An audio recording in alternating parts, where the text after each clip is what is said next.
جب بھی کوئی مومن امام زمانہ علیہ السلام کے ظہور کی دعا کرتا ہے تو اس کا یہ دعا کرنا اس کو ایک عنوان کا مصداق بنا دیتا ہے۔ وہ عنوان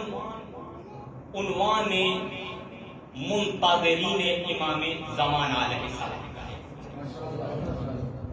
جب ایک مومن نماز کے بعد، صبح اٹھنے کے بعد جب بھی وہ ملتفت ہوتا ہے، یہ دعا کرتا ہے اللہم صلی علی محمد وآل محمد وعجل فرجہم۔ یہ جب دعا کا جملہ وہ کہتا ہے، اس دعا کے جملے کے کہنے سے اس پر ایک عنوان منطبق ہو جاتا ہے، اور وہ عنوان منتظر امام زمانہ علیہ السلام کا ہے۔ اس لیے کہ جب بھی آپ کسی چیز کے لیے دعا کرتے ہیں تو اس کا مطلب یہ ہوتا ہے کہ یہ دعا انتظار علامت ہے۔ مثلا کچھ دیر پہلے ہم اس حسینیہ میں بیٹھ کے امام حسین علیہ السلام کے عزاداروں کے منتظر تھے، تو ہم یہ کہہ رہے تھے کہ یہ عزادار جلدی اس حسینیہ میں آئیں، تو ہمارا یہ دل میں کہنا یہ در حقیقت علامت تھی اس بات کی کہ ہم امام حسین علیہ السلام کے عزاداروں کے منتظر ہیں۔ بالکل اسی طرح جب ایک مومن امام زمانہ علیہ السلام کے ظہور کے لیے دعا کرتا ہے تو اس کا یہ دعا کرنا اس بات کی علامت ہے کہ یہ امام زمانہ علیہ السلام کے ظہور کا منتظر ہے۔ اب سوال پیدا ہوتا ہے کہ جب اس پر عنوان منتظر صادق آ گیا تو جو امام علیہ السلام کے ظہور کے منتظر ہیں ان کے لیے خداوند متعال نے اجر کیا کیا۔ اگر آپ اجر سننا چاہتے ہیں تو ایک بلند آواز سے صلوات پڑھیں۔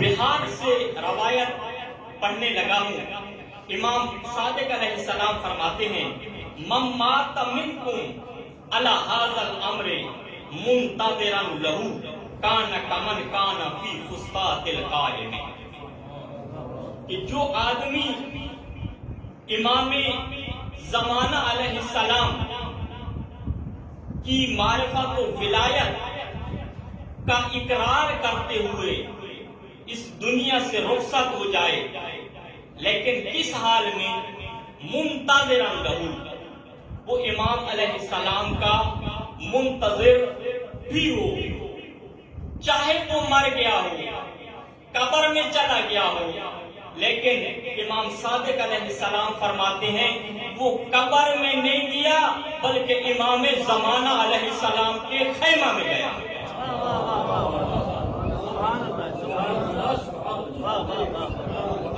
میں کسی عالم کا قول نہیں نقل کر رہا، صادق آل محمد کا صادق فرمان بیان کر رہا ہوں کہ وہ مومن اپنی قبر میں نہیں گیا بلکہ امام زمانہ علیہ السلام کی خیمہ میں گیا ہے۔ اور علماء نے اس تعبیر کی تشریح کی ہے کہ اس سے مقصود یہ ہے کہ وہ امام زمانہ علیہ السلام کا مرنے کے بعد بھی بہت قریب ہوگا۔ دیکھو ایک چھوٹا سا خیمہ ہو، اس خیمے میں دو افراد ہوں تو ان میں ظاہری طور پر قرب کس قدر ہوتا ہے؟ امام علیہ السلام اسی نقطہ کی طرف اشارہ کر رہے ہیں کہ جو دنیا میں امام علیہ السلام کے ظہور کا انتظار کرتے کرتے مر گیا وہ امام سے دور نہیں بلکہ امام علیہ السلام کے قریب تک ہوگا۔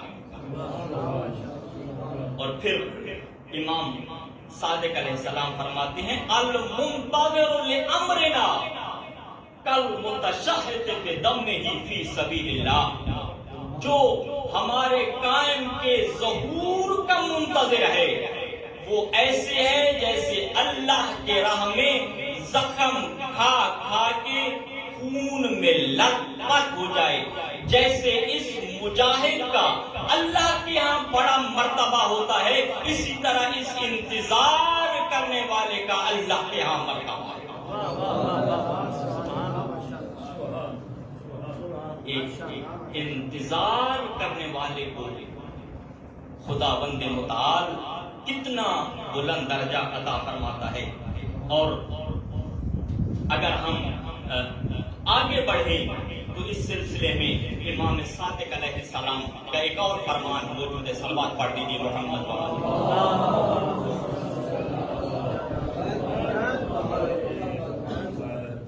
امام علیہ السلام نے فرمایا من مات منکم وہو منتظر لہذا الامر، کہ تم میں سے جو اس دنیا سے رخصت ہو جائے اور وہ ہمارے بارہویں کے ظہور کا منتظر بھی ہو، تو امام علیہ السلام فرماتے ہیں کمن ہوا مع القائم فی فسطاطہ، گویا کہ وہ ایسے ہے جیسے امام علیہ السلام کے خیمے میں ہو۔ ثم مکث ہنیئۃ، امام علیہ السلام نے کچھ دیر کے لیے اپنی گفتگو میں توقف کیا، ثم قال، اور پھر فرمایا لا بل، آپ جانتے ہیں نا بل اعراض کے لیے آتا ہے، امام علیہ السلام نے اعراض کیا، نہیں وہ امام علیہ السلام کے ساتھ خیمے میں نہیں ہے، ترقی کر رہے ہیں آگے۔ امام علیہ السلام فرماتے ہیں کمن کارا معہ بسیفہ، گویا کہ وہ ایسے ہے کہ وہ امام علیہ السلام کے ساتھ مل کے ہاتھ میں تلوار لے کے امام کے دشمنوں سے جنگ کر رہا ہے۔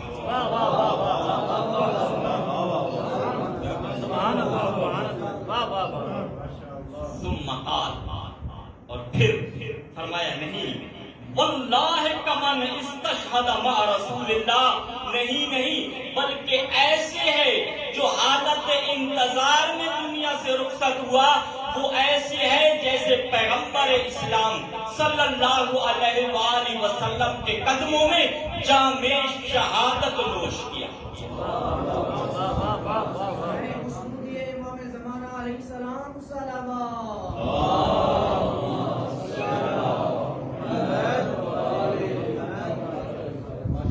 یہ امام علیہ السلام کے منتظرین کا اجر و ثواب ہے۔ امام محمد باقر علیہ السلام ارشاد فرماتے ہیں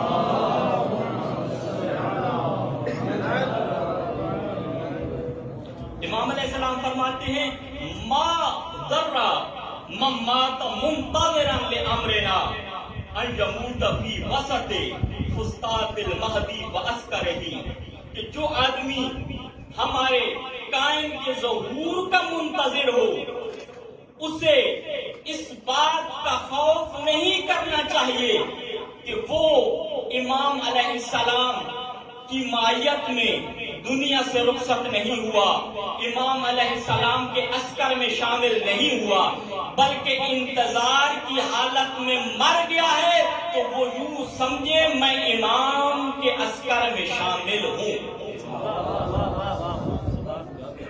بس پہلا نقطہ اور پہلی فضیلت، پہلا اثر جو امام علیہ السلام کے لیے دعا کرتے ہیں، گویا کہ وہ امام علیہ السلام کے منتظر ہیں، اور منتظرین یا تو پیغمبر اسلام صلی اللہ علیہ وآلہ وسلم کے قدموں میں شہید ہونے والے مجاہد کا اجر پائے گا، یا امام علیہ السلام کے خیمے کے وسط میں ہوگا۔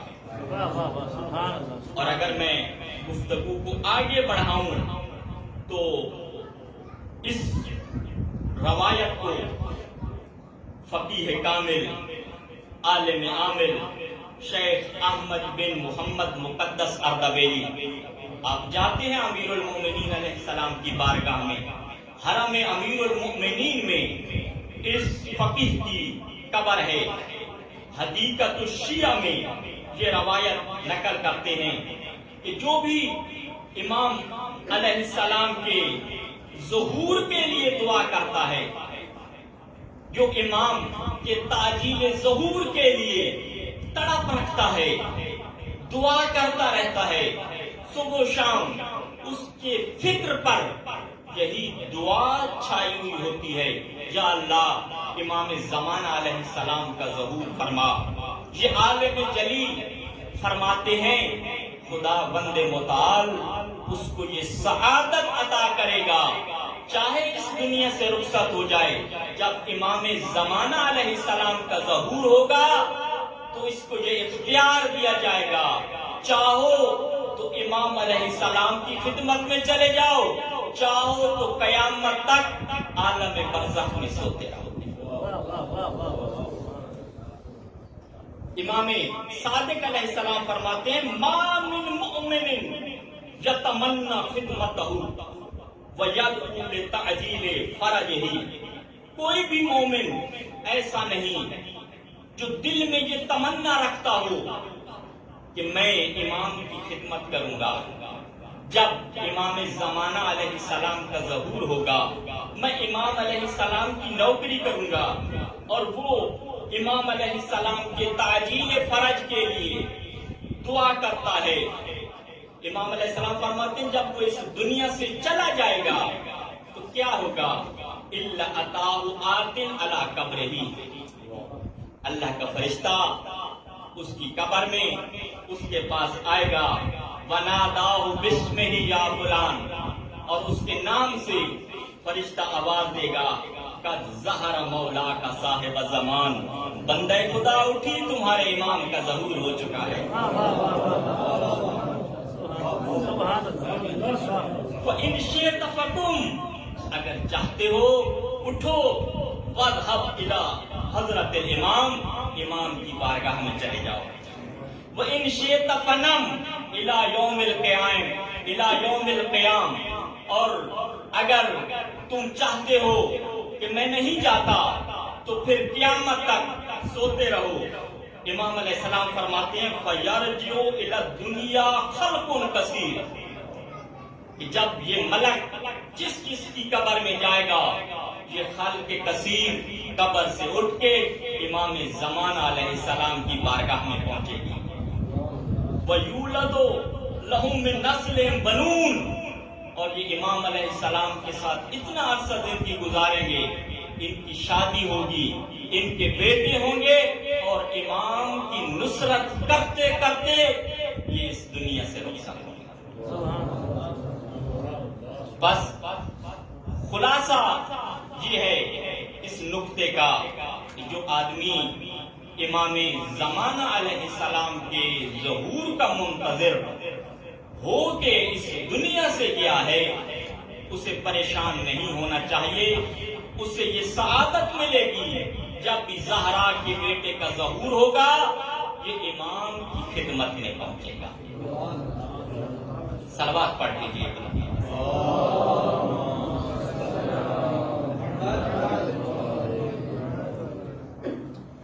اگلا نقطہ کہ جو مومن بھی امام علیہ السلام کے ظہور کی دعا کرتا ہے، آپ نجف میں ہیں، امیر المؤمنین کی بارگاہ میں ہیں، امیر المؤمنین ان کے لیے دعا کرتے ہیں۔ امیر المؤمنین دعا کرنے کے ساتھ ساتھ قیامت کے دن اللہ کی بارگاہ میں یہ بھی فرمائیں گے، یا اللہ جو ہمارے قائم کے ظہور کی دعا کرتے تھے تو ان کو یہ حق کی شفاعت عطا کر کہ یہ اپنے عزیزوں، گھر والوں، رشتہ داروں میں سے 70,000 بندے کی شفاعت کر سکے۔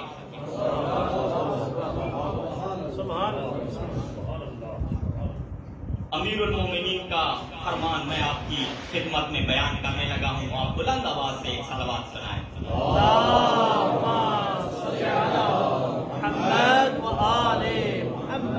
مولا فرماتے ہیں اِنَّا لِلْجَنَّةِ ثَمَانِيَةَ أَبْوَابٍ، یہ جنت کے 8 دروازے ہیں، باب يدخل منه النبيون والصديقون، ایک دروازہ وہ ہے جس سے انبیاء اور صدیقین جنت میں جائیں گے. وباب يدخل منه الشهداء والصالحون، ایک دروازے سے شہداء اور صالح لوگ جائیں گے. اب اپنی فضیلت سن لو. جس دل میں محبت اہل بیت ہے، امیر المؤمنین علیہ السلام کا ارشاد بیان کر رہا ہوں. مولا فرماتے ہیں وَخَمْسَةُ أَبْوَابٍ يَدْخُلُ مِنْهَا شِيَّتُنَا، جنت کے 5 دروازوں سے 5 کے ماننے والے جنت میں داخل ہوں.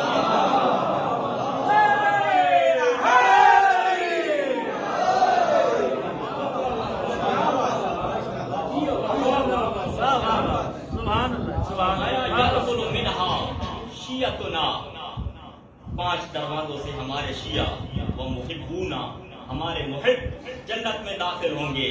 اب مولا جملہ فرما رہے ہیں فلا ازال واقفا علی الصراط. امام علیہ السلام فرماتے ہیں میں پل صراط پہ کھڑا ہوں گا. آپ جانتے ہیں نا پل صراط کے بارے میں بہت خطرناک روایات ہمارے پاس موجود ہیں، ڈرایا گیا ہے. امیر المومنین علیہ السلام فرماتے ہیں میں پل صراط پہ کھڑا رہوں گا. ادعو، میں امیر المومنین دعا کروں گا. واقول، اور کہوں گا رب سلم شیعتی و محبی و انصاری ومن تولانی فی دار دنیا. اے اللہ میرے شیعوں کو، میرے محبوں کو، میرے انصار کو اور دنیا میں مجھ سے محبت کرنے والوں کو محفوظ فرما.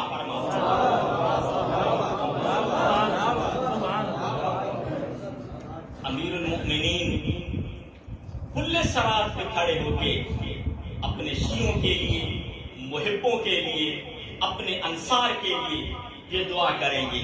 جب یہ دعا کریں گے فَإِذَا النِّدَاءُ مِنْ قُطْنَانِ الْعَرْشِ، تو عرش کے بطن سے آواز آئے گی قَدْ أُجِيبَتْ دَعْوَتُكَ وَشُفِّعْتَ فِي شِيعَتِكَ، یا علی آپ کی دعا قبول ہو گئی ہے اور آپ کے شیعوں کو حق کے شفاعت عطا کر دیا گیا ہے. سبحان اللہ، سبحان اللہ. وَيُشَفَّعُ كُلُّ رَجُلٍ مِّن شِيعَتِي، امیر المومنین فرماتے ہیں میرے شیعوں میں سے ہر شیعہ کو حق کے شفاعت کتنا دیا جائے گا؟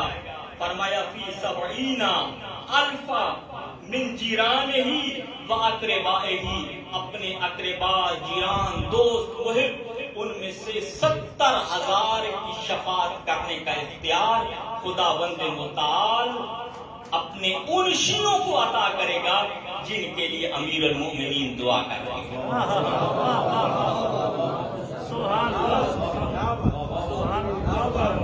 اصل نقطہ آپ کے ذہن میں ہے نا، جو امام علیہ السلام کے ظہور کی دعا کرتے ہیں امیر المؤمنین ان کے لیے دعا کر رہے ہیں. کیسے؟ علماء نے ایک نقطے سے استدلال کیا ہے. انہوں نے کہا کہ امیر المؤمنین فرما رہے ہیں رب سلم شیعتی و محبی و انصاری، یا اللہ میرے شیعوں کو، میرے محبوں کو اور میرے مددگاروں کو محفوظ فرما. کہا جو امام زمانہ علیہ السلام کے ظہور کی تعجیل کے لیے دعا کرتے ہیں گویا وہ امیر المومنین کی نصرت قولی کر رہے ہیں. وہ امیر المومنین کی اس دعا کو شامل ہے اور قیامت کو ان کے لیے امیر المومنین کی دعا شامل حال ہوگی، حق کے شفاعت بھی ملے گا. صلوات پڑھ دیجیے محمد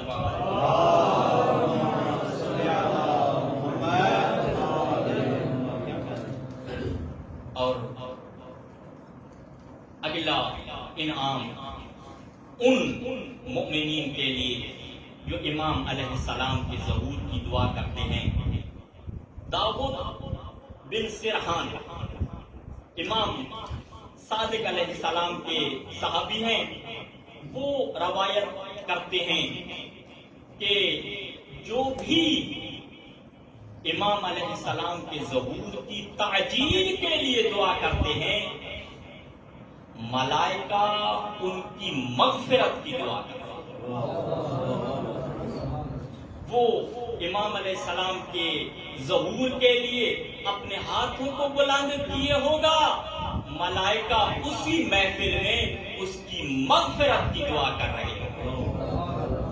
امام علیہ السلام فرماتے ہیں یا داؤد ابلغ موالی عنی السلام، میرے محبوں کو میری طرف سے میرا سلام پہنچا دینا، وانی اقول، اور میں کہوں گا رحم اللہ عبدا اجتمع مع آخر فتذاکر امرنا، کہ جب دو مومن مل کے بیٹھ جائیں اور ہمارے امر کا ایک دوسرے سے تذکرہ کریں، اور جب وہ دو بیٹھ کے ہمارے امر کا تذکرہ کرتے ہیں، ہمارے امر کو یاد کرتے ہیں، ہمارے امر کا احیاء کرتے ہیں، صرف دو بندے، مولا فرماتے ہیں یاد رکھیں اجتمع مع آخر فتذاکر امرنا فإن ثالثهما ملک یستغفر لهما، دو وہ ہوں گے، تیسرا فرشتہ ہوگا جو ان کے لیے مغفرت کی دعا کرے گا۔ یہ اثر ہے کہ جو امام علیہ السلام کے ظہور کی دعا کرتے ہیں، ملائکہ ان کے لیے استغفار کرتے ہیں۔ کیوں؟ کہتے ہیں کہ اہل بیت علیہ السلام کے امر کو یاد کرنے کا اجلا ترین، واضح ترین مصداق یہ بھی ہے کہ آپ امام علیہ السلام کے ظہور کی دعا کریں۔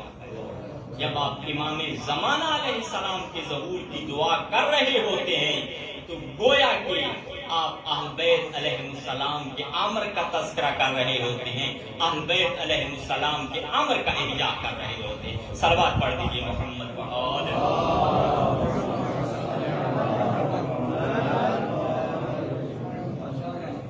جو بھی مومن امام زمانہ علیہ السلام کے ظہور کے لیے جب دعا کرتا ہے تو اللہ تعالی قیامت کے دن جنت میں اسے دو خصوصیات عطا کرے گا۔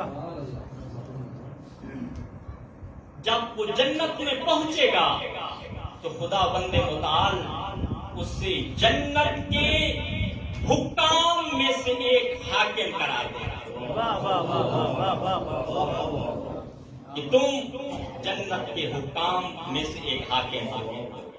اور دوسرا یہ ہوگا، خالق فرمائے گا اے اپنے وقت کے امام کے ظہور کی تعجیل کے لیے دعا کرنے والے، میں اللہ نے اپنی جنت تمہارے لیے مباح کرا دیا۔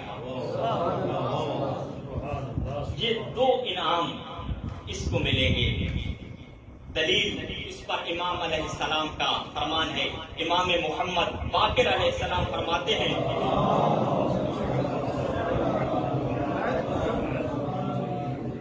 کہ اللہ نے حضرت موسیٰ علیہ السلام سے جب کوہ طور پہ کلام کیا تو ان کلاموں میں سے ایک کلام یہ بھی تھی، ان لی عبادا ابیہم جنت، اے موسیٰ میرے کچھ بندے وہ بھی ہیں جن کے لیے میں اللہ جنت کو مباح قرار دوں گا،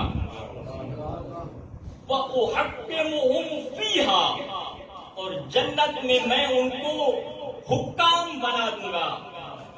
قال رب ومن هؤلاء، اے اللہ وہ کون بندے ہیں جن کو تو حاکم بھی بنائے گا، جنت بھی ان کے لیے مباح قرار دے گا؟ اس وقت خالق فرمائے گا من ادخل علی مؤمن سرورا، ایک مومن جب دوسرے مومن کو خوش کرتا ہے قیامت کے دن اس کے لیے یہ دو اجر ہیں، جنت بھی مباح ہوگی اور جنت کے حکام میں سے حاکم بھی ہوگا۔ امام علیہ السلام نے یہ عام مومن کے بارے میں کہا ہے، جب ایک مومن دوسرے مومن کو کوئی بھی چیز دے کے، عطیہ دے کے، اس کی خدمت کر کے اس کو خوش کرتا ہے تو اس کا یہ اجر ہے۔ اور جو امام زمانہ علیہ السلام ہو، جو ان کو خوش کرے تو بتائیں ان کے لیے کیا اجر ہوگا۔ علماء نے کہا کم از کم وہ اس روایت کا مصداق ضرور ہے، زیادہ جتنا ہو جائے وہ اللہ کا فضل ہوگا۔ کہا اس لیے کہ جب ایک مومن امام علیہ السلام کے ظہور کی تعجیل کے لیے دعا کرتا ہے گویا وہ اپنے وقت کے امام کو خوش کر رہا ہے۔ اب سوال پیدا ہوتا ہے کہ جنت کے حاکم بنائے جائیں گے یہ لوگ اور جنت ان کے لیے مباح ہوگی۔ جب میں ان دو جملوں کی تفسیر دیکھنے کے لیے کتب احادیث میں گیا تو مجھے یہ تفسیر نظر آئی، اللہ تعالیٰ ان کے لیے جنت مباح کرے گا، اس کا مطلب یہ ہے کہ ان کو یہ کہا جائے گا تم جنت میں پہنچنے کے بعد جہاں رہنا چاہو اللہ تعالیٰ تمہیں یہ اختیار دیتا ہے، یہ جنت ہے، جہاں چلے جاؤ، جہاں رہو، جہاں مسکن چاہو اپنا مسکن بنا۔ اور حاکم بنانے کی دو تفسیریں میں نے علماء ربانی کی کتابوں میں دیکھی۔ پہلی یہ ہے کہ یہ فرشتوں پر، حوروں پر، غلمانوں پر جو چاہیں گے ان کو حکم کریں گے۔ اور دوسری تفسیر علماء نے یہ بیان کی کہ ان کو حق شفاعت دیا جائے گا۔ حکام کا مطلب یہ ہے کہ یہ لوگ حق شفاعت رکھیں گے اور جس کی چاہیں گے شفاعت کریں گے۔ صلوات پڑھیں محمد۔